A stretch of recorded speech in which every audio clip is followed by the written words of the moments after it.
The Republican tax bill is on the brink of being passed, and the last-minute backroom deals being done in order to get this thing passed are as corrupt as can possibly be.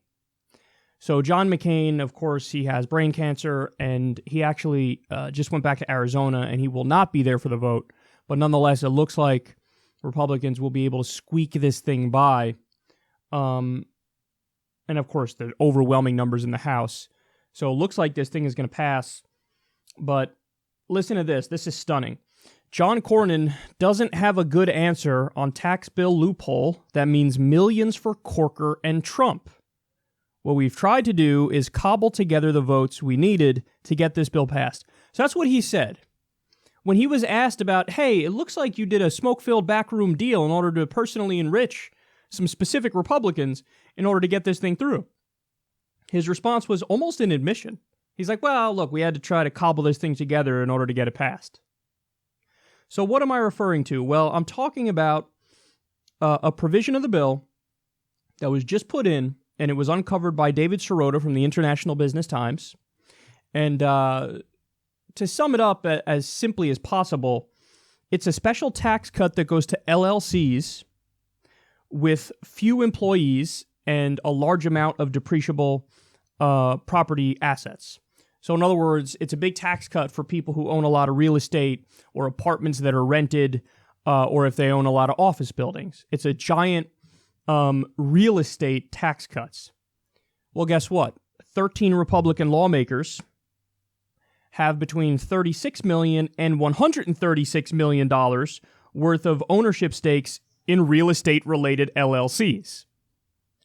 So at this point, some people might say, well, I mean, but you're giving a hypothesis, but is that the case in reality that this is going to directly affect, the Republicans who flipped their vote, for example? Well, yes, the answer is yes. So we already knew Trump was voting yes. It's his, he's not going to veto it, in other words. It's his tax bill.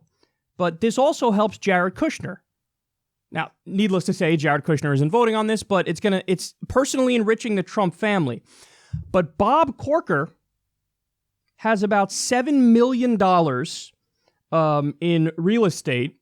He said, I am going to vote no because this thing adds between $1 trillion and $1.4 trillion to the deficit, and I can, in good conscience, vote for a bill that's like that because, let's be serious, I've been saying repeatedly that all I care about is the debt and the deficit.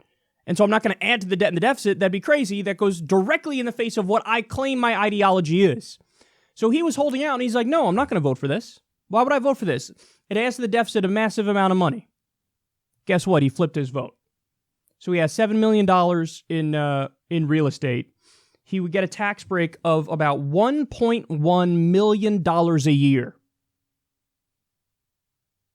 So I need you to take a step back and view this tax debate as objectively as possible. What do we learn when we do that? Well, like I just described, this is a bill that adds between $1 trillion and $1.4 trillion to the deficit. Depends which analysis you believe. It increases taxes on people making $75,000 a year or less, which is the overwhelming majority of the American people. Half the American people make $30,000 a year or less. So raises taxes on the middle class and the poor, adds to the debt and the deficit, is really just a huge giveaway, not only to rich people, but even more so to businesses, to corporations. But, for example, it doubles the income threshold for the estate tax. So in other words, you used to have $5 million in net worth in order to have the estate tax apply to you. Now it's going to be $11 million under this bill. There's this tricky move that they do where it's a tax cut for pass-through corporations, which just all that means is if you're a rich person, you get to, instead of paying the top individual tax rate, which they cut from 39% to 37%, but instead of paying that 37%, you set yourself up as a pass-through corporation, and you end up paying 30% in taxes. So it really takes the top rate from 39% to 30%, because probably most rich people are going to say, well, what do you mean? I'm not I'm not filing as an individual. I'm filing as a pass-through corporation, and now I get to pay 30%. So it's a giant giveaway to the rich, a tax increase on the middle class and the poor, adds to the debt and the deficit, and at the last minute, they're going to squeak this thing by because of a smoke-filled backroom deal where, particular senators and congresspeople get millions of dollars in their own bank account. They get personally enriched, and that's what made them flip their vote. I mean, you can look at the facts of how this thing is going to get through, and you could determine we're in a new robber baron era in the United States. I mean, that's what it feels like. That's what it looks like. That's what the evidence shows. Because, you know what? It used to be the case that they had to try to hide their corruption. That used to be the case in America. I mean, there was a time when we didn't have the cancer, the virus, the disease of money in politics. That, it was the mid-1970s, late 1970s, that the Supreme Court first decided, yeah, we think money is speech. And that started the giant wave of corrupting money from corporations and rich people. But there was a time in the U.S. where we didn't have money corrupting politics, or at least not to this extent. And then for a while, they thought, okay, we're going to corrupt the political system, but we still have to kind of try to hide the fact that we're doing this, because God forbid anybody finds out, just how much we're helping our donors and how much we're screwing over the regular people. That'd be horrible. Well, now we're at the point, they're not even trying to hide it. They're not even trying to hide. In fact, John Cornyn, David Sirota spoke to John Cornyn's spokesperson, and he basically admitted it. He's like, yeah, I mean, look, well, what are we... Of course, we're trying to get this thing passed, so you do corrupt deals where, you give these politicians a tremendous amount of money in a giant tax cut, and then they'll vote for it. I mean, everybody should be outraged by this. People should be in the street over this. And let's not forget, you're also speeding up the next giant crash. That's what's going to happen. I mean, there's a million ways in which they're speeding up the next giant crash. They just did a bipartisan deal that deregulates Wall Street further. But now this, I mean, it's unconscionable. And it's direct corrupt deals that are leading to it, and they're not even trying to hide it.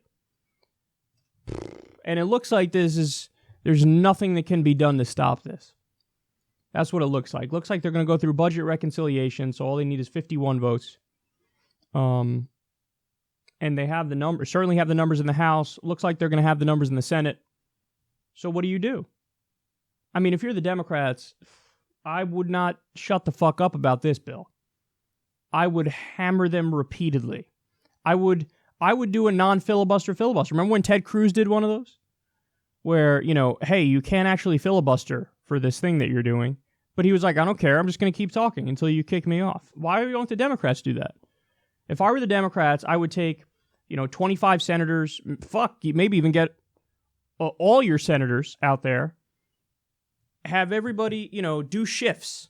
Okay, for 5 hours, it's going to be this group of 5 senators. You each do an hour. Then for the next 5 hours, it's going to be that group of 5 senators, and you each do an hour. And you just keep fucking railing against this bill and how horrible it is and how they're screwing over the middle class and how it's this corruption that directly did it. I would read the specific numbers. Bob Corker gets a $1.1 million personal tax cut, and that's why he flipped his vote. He was against it because it adds to the deficit. It still adds to the deficit, but now he gets $1.1 million in his own bank account every year more, and that's why you flipped your vote. Come up here and explain that to the American people, Bob. Why don't you do that? Actually, on second thought, don't do it, because I'm not stepping down from here. Let them fucking drag you out in handcuffs. Let them drag you out in handcuffs. Let them do that. So that you make a big spectacle where everybody, on the record, we are 1,000,000% against this. These corrupt assholes are for it, and they own it. They own it. This is where we are today. I can't believe they're this in our face with it. Bob Corker, Mr. Hero himself. I'm against this bill. It adds to the debt and the deficit. Oh shit, you're going to give me $1.1 million? I'm for this bill. That's what it is. I'm for it. What a great bill this is, even though nothing else changed, but now I just get an extra $1 million a year.